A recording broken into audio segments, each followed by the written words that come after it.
দেশের বিচার বিভাগ সহ সরকারি বেসরকারি কর্মকর্তাগণকে জানাইতেছি, আপনারা এখন স্বাধীন।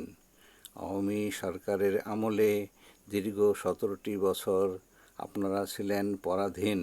এখন স্বাধীন হওয়ার পরেও যাদের স্বভাবটা আগের মতোই রয়ে গেছে, টাকার লালসায় যারা চতুষ্পদ জন্তুর চেয়েও নিকৃষ্ট হয়ে গেছেন, তাহারা এখনও মানুষকে ঘুরান।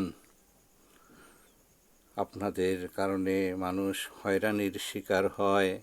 অতএব আজকেই তওবা করে ভালো হয়ে যান, নতুবা দুনিয়ায়ও শান্তি পাবেন না, আখেরাতেও মুক্তি পাবেন না। জাহান্নাম হবে আপনাদের ঠিকানা।